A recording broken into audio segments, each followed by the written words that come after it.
नमस्ते दोस्तों। तो चलिए आप लोग का स्वागत करता हूँ स्वाध्याय के चैनल पे।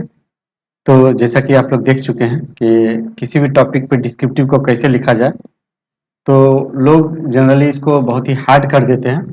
बट ऐसा नहीं है, यदि आप थोड़ा सा प्रैक्टिस करो, मतलब 15 दिन भी प्रैक्टिस करो, तो आप बहुत ही अच्छा नंबर गेन कर सकते हो। और मैंने बहुत सारे एग्जाम्स में बहुत अच्छे नंबर गेन भी किए हुए हैं, तो ये मेरा इंडिविजुअल एक्सपीरियंस भी है।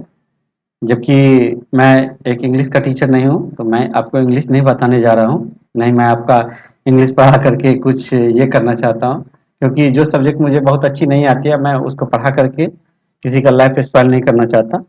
बट हाँ, जो मुझे पता है और जितना मैं आपको हेल्प कर सकता हूँ, वो आपको मैं ज़रूर बताऊँगा। तो चलिए, इसमें आपको हम बता रहे हैं कि डिस्क्रिप्टिव को, एक अच्छा डिस्क्रिप्टिव को कैसे लिखा जाए, जिसका कि इंग्लिश बहुत अच्छा नहीं भी है।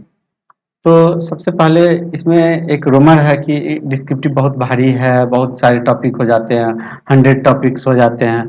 तो ऐसा बात नहीं है।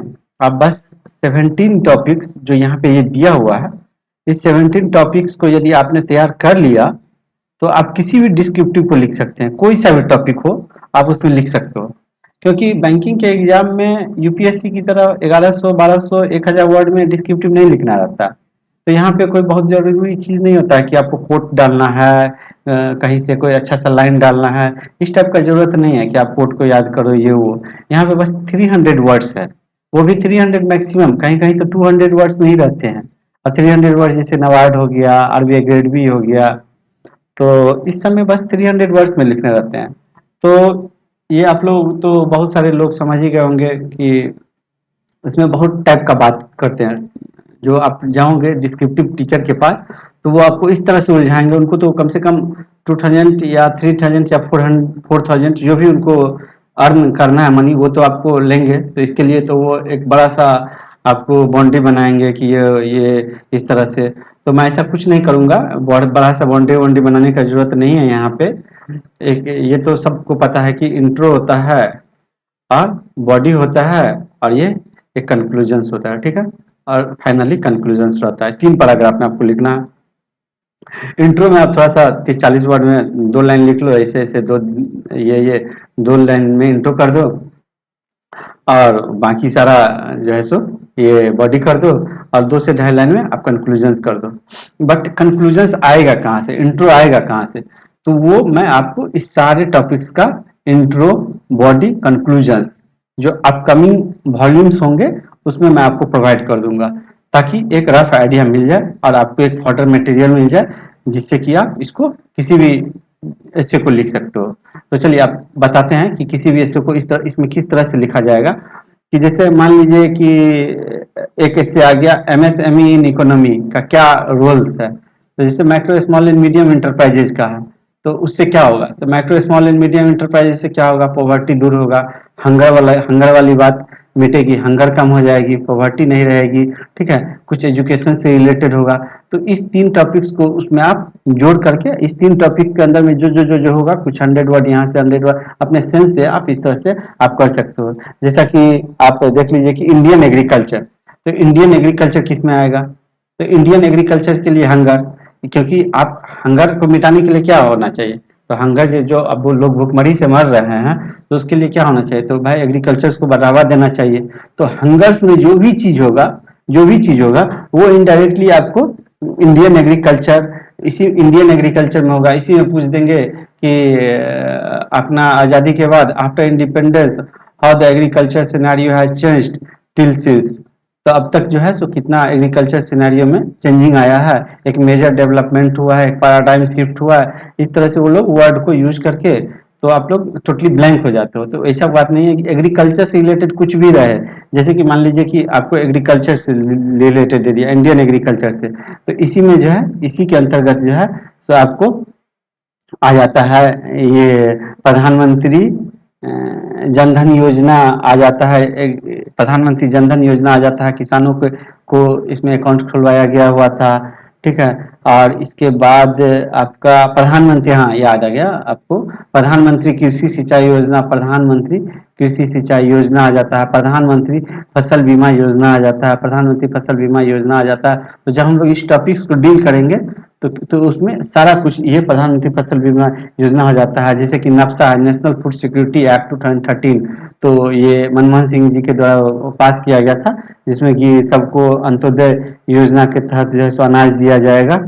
प्रधानमंत्री फसल बीमा योजना में भी आप लोग जानते हैं कि इंश्योरेंस देता है 2% खरीफ पे। तो इस तरह से आप जीरो हंगर के अंदर जो है ना, आप लगभग में 20 टॉपिक, ये आपको यदि आप इस टॉपिक को पढ़ लेते हो तो 20 टॉपिक्स तो आप ऐसे ही, जैसे कि आपको मान लीजिए कि इंडियन एग्रीकल्चर सिनेरियो, और इसी में यदि इस टाइप से कुछ कर दे, लिख दे कि डेवलपमेंट इन रूरल एरियाज, तो आप फिर सोचने लगोगे अरे डेवलपमेंट इन रूरल एरियाज में क्या होगा। तो कुछ नहीं, बस डेवलपमेंट इन रूरल एरियाज है तो बस यही सब कर देना है। और इसमें जो कुछ ये जैसे कि हाउसिंग फॉर ऑल आ गया, मनरेगा आ गया, तो ये सब आपको डाल के किसी तरह से आपको 300 वर्ड्स पूरा देने हैं, ठीक है। जैसे कि नो पॉवर्टी है, तो पॉवर्टी को मिटाने के लिए क्या कर दिया गया था, तो मनरेगा चालू किया गया था, जिसमें कि आपको गारंटी दिया जाता है, आपको कुछ दिन आपको जॉब प्रोवाइड की जाती है। फिर प्रधानमंत्री जन धन योजना इसी के अंतर्गत लाया गया था, पॉवर्टी को मिटाने के लिए लाया गया हुआ था। तो फिर हाउसिंग फॉर ऑल लाया गया हुआ था। फिर प्रधानमंत्री जीवन ज्योति योजना करके था, वो भी लाया गया था। बहुत सारे हैं, जब हम लोग इसको पढ़ेंगे अंदर में तब। फिर क्वालिटी ऑफ एजुकेशन में क्या, राइट टू एजुकेशन का इम्पोर्टेंस क्या है, तो यदि आप क्वालिटी ऑफ एजुकेशन से रिलेटेड देख लिए तो इस तरह से उस सारे को हम लोग कवर कर सकते हैं इसमें कि क्वालिटी ऑफ एजुकेशन में क्या है, ठीक है। तो इस तरह से जैसे कि मान लीजिए एक टॉपिक आ जाता है, बहुत ही ज़्यादा पूछा जाता है, डबलिंग फार्मर्स इनकम्स, इसमें बहुत बार आया भी हुआ था। तो डबलिंग फार्मर्स इनकम वही नो हंगर के अंदर जो है ना, ये सब जो मैं आपको बताया हूँ ये सब उसी में जाएगा। ये सब बात सारे टॉपिक एक ही है, बस उसको घुमा के लिख दिया है। तो जैसे कि है, तो इसमें ये सब भी डालना है जो अभी मैंने बताया आपको सारे बात। मान लीजिए कि ये करना है कि एग्रीकल्चर सिनेरियो कितना चेंज किया है, तो लगभग में वही बातें होंगी। ठीक है, डेवलपमेंट इन रूरल एरियाज, तो वही बात होंगी, क्योंकि इंडिया का 70% इकोनॉमी एग्रीकल्चर पे डिपेंड करता है।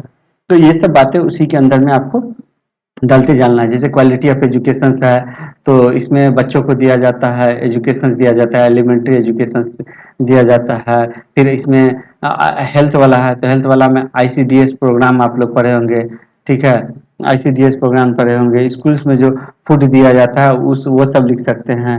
फिर इंश्योरेंस दिया जाता है गवर्नमेंट का, मतलब इसके अंदर जो भी होगा, तो मैं आपको ये 17 टॉपिक्स मैं आपको करवा दूंगा एक वीडियो में। कोशिश करूंगा कि ये तीन तीन टॉपिक करके लेके चले, हाफ हाफ आवर का, और उसमें कुछ नहीं, आपको थोड़ा सा एक्टिव होकर के देखने की जरूरत पड़ेगी। और फिर जेंडर इक्वलिटी में भी जो डिस्पेरिटी है, तो यहाँ पे मैं आपको सारे का फर्दर मटेरियल दे दूंगा कि नो पॉवर्टी के लिए क्या कंक्लूजन आना चाहिए, हंगर के लिए क्या कंक्लूजन आना चाहिए, बीच में क्या बॉडी होना चाहिए, ठीक है। इसका पॉलिटिकल एस्पेक्ट्स क्या है, इकोनॉमिकल एस्पेक्ट्स क्या है, तो वो सारे चीजों पे हम लोग इसमें क्लाइमेट एक्शन में, तो सबका इंट्रो बॉडी कंक्लूजन के रूप में एक आपको लगभग में 600-700 वर्ड का, मतलब 1000 वर्ड का ऐसे मैं सारे में प्रोवाइड कर दूंगा, 1000 वर्ड का, ताकि आप 1000 वर्ड को देखो तो उसमें से कुछ कीवर्ड को आप याद रख लेना, और इस तरह से आप जो है सो 1000 वर्ड्स का ऐसे दे दूंगा, इसमें से 200-300 वर्ड करके। और ऐसा होता है कि जब आप 5 टॉपिक को तैयार कर लोगे ना, तो इसका और इसका मिला करके एक नया टॉपिक तैयार हो जाता है। तो इस तरह से आप इसको कवर कर सकते हो। तो चलिए, अब इसका ये ऐसे वाली बात है, वो सब हम लोग कल नया जो वीडियो आएगा उसमें करेंगे। तो इसी के साथ वीडियो को एंड करते हैं। वीडियो कैसा लगा जरूर बताइएगा। और रही बात न्यू वॉल्यूम आने की, तो वो जो सारे न्यू वॉल्यूम हैं वो आपको आने वाले वीडियोज में आपको मिलेंगे, सारे के सारे ऐसे।